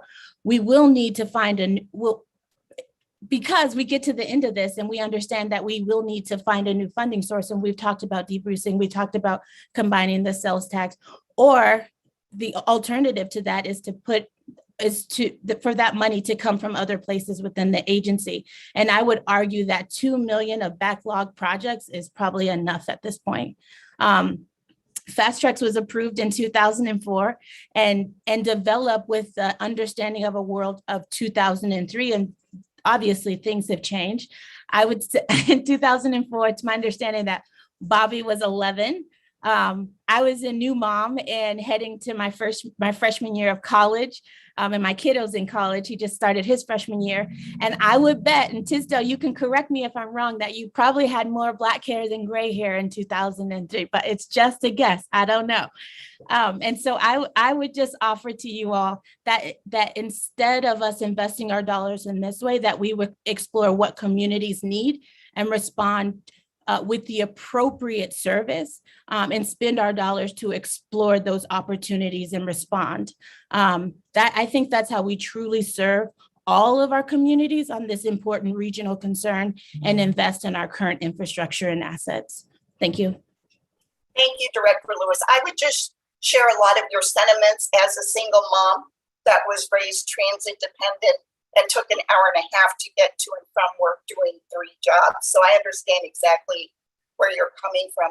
I was wrong. We have 3 board members who have not spoken yet. So before I go back round to the other folks, I'll start with Secretary Busick. Thanks, Madam Chair. I just want to say thank you to Directors Davidson and Cook for your articulate and precise analysis of what this is. Director Davidson said, we're not voting tonight to build the beeline out to Longmont, but everybody seems to want to think that's what we're doing. And these arguments about equity are hollow. You have economically challenged, transit-dependent people that live all along this line, and to ignore them and think they only live in your district is a real problem. So all of you directors out there who have a fast tracks line running through your district, thank Westminster and Broomfield and Louisville and Boulder and Longmont, because they put money into this system so that your lines could be built. You know, it's time to look at this and see if this is a possibility and see if we can make this happen. Thanks, that's all I have. Thank you. Director Tisdale. Thank you, Madam Chair. Appreciate the opportunity, and I do appreciate everyone's comments. First, I wanted known I support the resolution. I intend to vote in favor of this allocation of $8 million, but I don't want it to go unresponded to when someone says that the Northwest Corridor has gotten nothing. The Northwest Corridor has the most outstanding bus rapid transit line, certainly in our system, certainly in the state of Colorado, and I venture to say throughout much of the Intermountain West. We can brag about that. The people at UTA and Salt Lake might not agree with me, but I think we've got a better system even than they. And it's important to note that we do not, I believe, we do not have the answers to some of the questions that has been suggested that, well, we already know the answers to these questions. No, we have some dated information relative to the questions. We don't have current answers. The numbers that we have upon which so much reliance is being had, those numbers are older than the entering freshman class at the University of Colorado. So I think it's appropriate that we examine again and update some of these, and at the same time, prepare ourselves to build this framework for a hoped for partnership with the Front Range Passenger Rail, because I think that could be good as well. So I hear good points on all sides. I did want to respond to some of them, but on balance, I am in support of the resolution, and I thank you. Thank you. Director Bouquet. Thank you, Madam Chair. I just want to start off and thank our staff, and as well as Director Geisinger and Director Davidson for their bravery. I know the amount of work that's been put into this, and I can understand that you've been hearing a lot of feedback from your constituents. I kind of now ask that we throw that bravery now back to us as an entire board. The more I hear of this discussion, the more that this study I question. We're going to about ready to spend $8 million that the results will be found in 2023, if I'm correct, or 2024. A majority of our board might not even be on the board if they run for re-election. I would like to remind everyone that we have 8 board members who would be up for re-election in 2022. We're about ready to, sign off a check for $8 million for a future board to decide if this is feasible or not. We either have to go forward with this study and say, hey, this is $8 million we're going to spend, and it's ultimately going to vote for the extension of the B-line. Or how in the world do we go back to our constituents and say, hey, we're about ready to spend $8 million that find the B-line isn't actually that efficient, that is going to be a diesel vehicle, that is going to be a vehicle that isn't going to increase ridership. That there's just too many red flags with this project that I think we really should have the discussion that we as a board should stop kicking the can down the road or decide and say, this project is not feasible. Because we are putting it up to future board members to basically, based on our vote tonight, to decide if this is a feasible project enough based on what the staff recommendation will be after this study. So with that being said, I just want to put that in consideration, and that is all I will say. Thank you. Thank you, Director Bouquet. Director Sloan. Yes. First, I'd like to say that this is the best, most substantive discussion I've heard on the board. I'm really impressed with all the comments and the way they are made, and every person has said something I agree with. However, I will be supporting it. I don't think we are putting a burden on future board members. We are giving evidence to future board members that they can use, to make the correct decision, just as the voters made a decision 18 years ago. So I will be supporting it, but I really admire the way people have dug in and looked at the issue. So thank you all. Thank you, Director Sloan. Okay, now I'm going to go back around with everybody's hand up, but I'm going to go with what I'm seeing on my screen. So Director Rosenthal. Thank you, Madam Chair. And so I think we need to look at what this is and what this is not. And so what this is taking funds that are already raised, and it's in the FISA account, and that is sitting for this very purpose, to look at this extension or this line and the other extensions that we do. I agree with Director Williams. We do need to, what are we going to do about the other extensions? And I hope that we will see a design study of some sort for the other extensions. But that is not up for us today. Today, we are considering $8 million from, it's a little over $100 million that's sitting in that account for this purpose, for a Northwest line. Now, this is, on that note, this is for what they call a peak service. This is not the final project, 1.2, 1.7 billion. And I know those numbers have been thrown out there, and I hear the passion of some of my colleagues, and I get it that sometimes some numbers like that come through, but this is for peak service. If I'm wrong, somebody correct me, but this is peak service. That means 3 trains in the morning and 3 in the afternoon.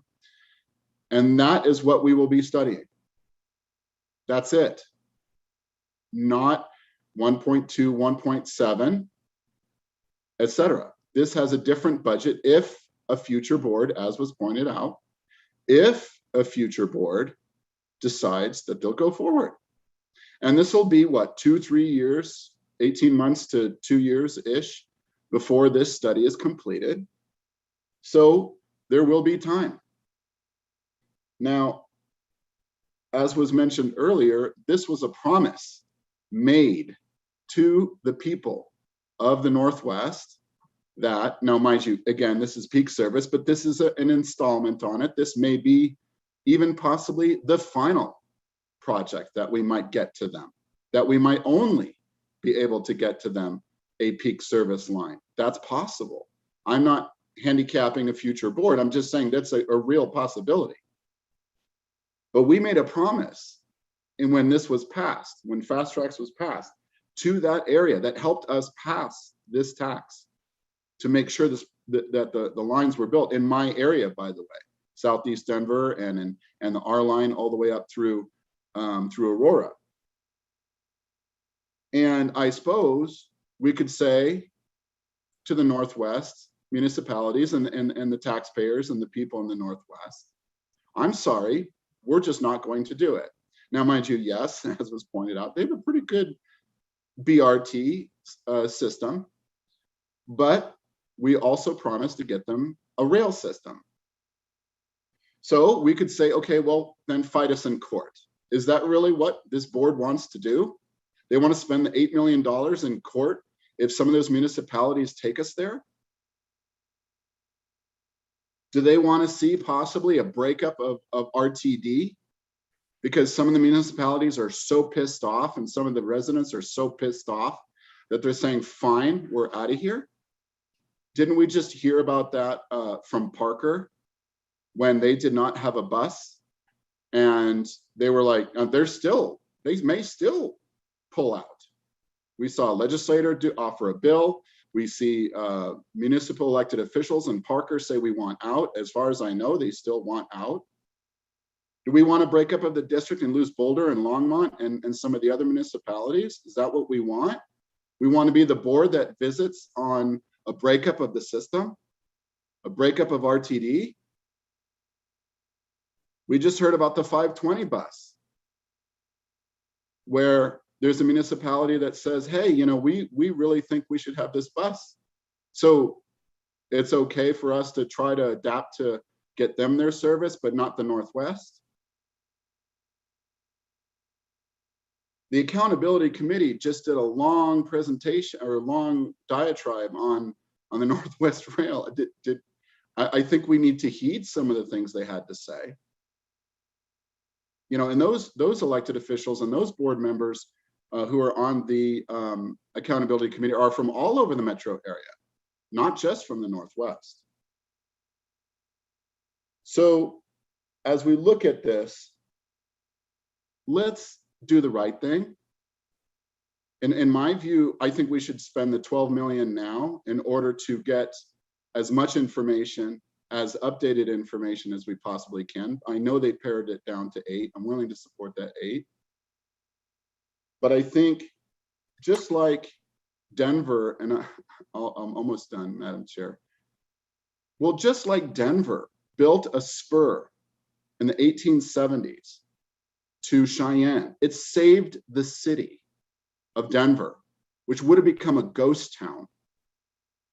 We need to do the right thing and build a line. Now, mind you, I heard about something about, you know, steel costs. Well, my understanding is we would be negotiating with BNSF and using their rail. So we really wouldn't be needing to use a lot of steel.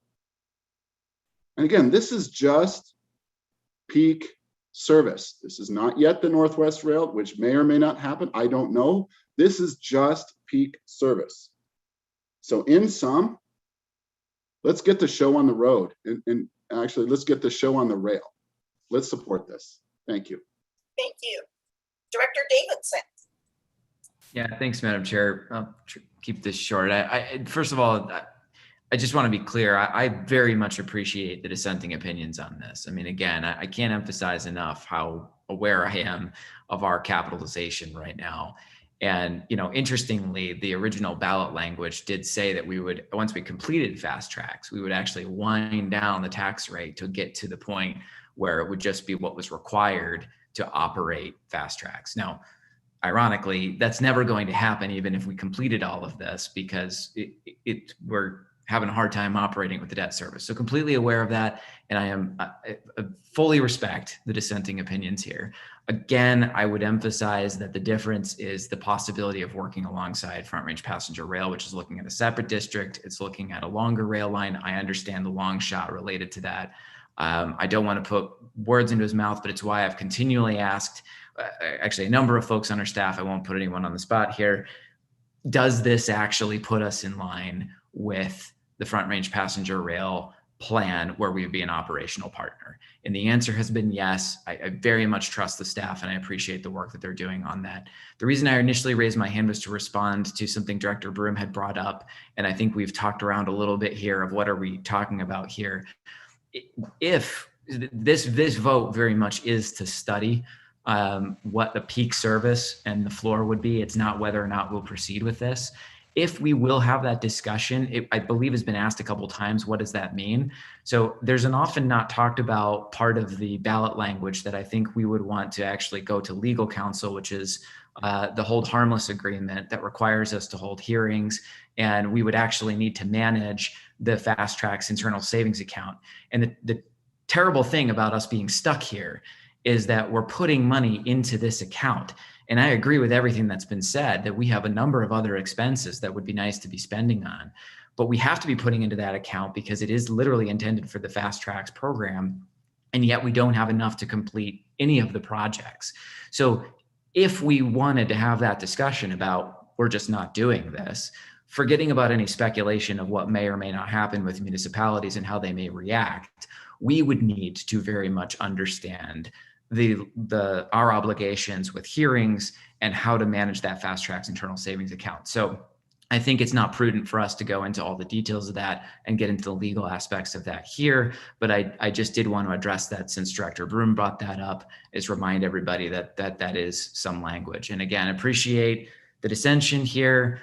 I agree with Director Sloan. This has been a great, productive discussion because I think we're being thoughtful about resources and dollars. Would like to just clarify my position that I am a definite yes, of course, but I'm not voting for the rail right now. I'm voting to work with our stakeholders to do what they've asked us to do in 2019, look at the peak service plan and tell them what the floor of the cost is and let them be involved in setting it. Thanks. Thank you.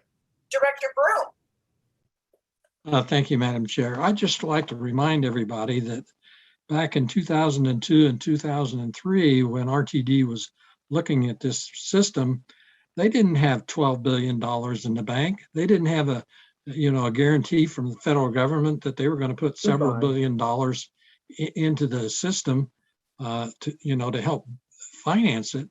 I spent 50 years financing projects that municipalities and other entities wanted, but they didn't have the money for it. But they had to spend money on the front end to get the information they needed, then to find a way to raise more money to get everything done. And that's what we need to be looking at, is how are we going to finish all of the Fast Tracks projects and get it done? All right, thank you. Director Catlin. Thank you. I think Director Cook brought up the fact that these are Fast Tracks dollars, and they should be spent toward Fast Tracks program. But I also need to remind everybody here, and at the risk of sounding like a broken record, the FISA account was created in 10 years after the Fast Tracks vote. And it diverted money from rubber tire service, from that which was promised in Fast Tracks, enhanced bus service. And for areas like mine, that's really important. And I am leaning toward approving this this $8 million in moving forward to answer some of the questions that, number one, the information that we have is stale, and number two, to build credibility with our stakeholders. That being said, there's another over $100 million in the FISA account, and there is nothing in my mind that would say we could not spend it on some further investigation of enhanced bus service in some of those other underserved areas that was promised in the Fast Tracks plan along with the corridors. So I would suggest that we shouldn't decide this today, but perhaps we could really take an honest look at some other opportunities to provide some of the enhanced bus service that was proposed in the 2004 Fast Tracks plan. Thank you. Thank you. Okay, I see no one else, so I'm going to take the privilege of closing out this discussion. First, I want to just say thank you to this board. I think this shows the value of an elected board by the constituents who are sitting here tonight speaking about the issues that impact our communities and that we think regionally together for the good of the district. We have an amazing staff of experts who've brought to us the best information they have for us to move forward. I said at the very beginning of this that we have old data and our community has changed drastically. And now that the preliminary numbers have come out from the census, really a big issue for us is gentrification and who has been moved out into the furthest parts of our community to pay the most to come in to get paid the lowest wages. And that has always been a big concern for me. We've made a commitment when we passed Fast Tracks that this was something we would be working on. We did make a promise to the Northwest region, but there is old data and there is extreme power in information for a new day and to understand where we are and what we need to do to move together and to collaborate, because I think it is exciting that for the first time we may have some really amazing options to collaborate with the Front Range Rail. I mean, I just think there are so many possibilities. But for me, I think that this is a commitment that I made several times, and I will be supporting this resolution this evening. So with that, we have a motion on the floor for the Board of Directors to authorize the General Manager and CEO or her designee to implement the transfer of $8 million from the Fast Tracks Internal Savings Account, the FISA, to fund the Northwest Rail Peak Service Study and to enter into all required contracts to complete the study within the board-approved project budget. I had a movement of Director Davidson and a second of First Vice Chair Geisinger. Are there any no's on this amendment? Okay, I see Ms. McManus, if you could help me with this, please. I see Director Duchel. I see Director Lewis's virtual hand up. I see Director Bouquet's hand.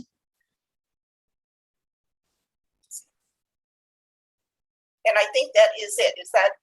That's what I'm seeing? Is that what you're seeing? Yes, I see those three. All right.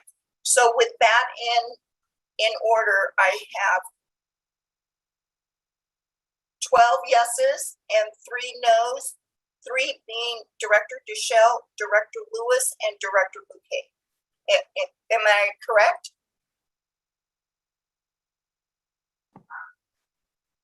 Yes. Okay, then the motion passes. Thank you, ladies and gentlemen. Are there any other matters to come before this board? Okay, seeing no other matters before us in the special board meeting, I will now entertain a motion to adjourn. Cusick, so moved. Second, Rosenthal. I have a movement of Director Busick and a second of Director Rosenthal. Any no's? Can we have a discussion about it? We could. With no other folks in the queue, I am adjourning our meeting as of 7:41 p.m. Thank you, ladies and gentlemen. Have a wonderful evening. Good night. Thank you. Good night. Thank you, Madam Chair. Thank you, everyone. Thank you.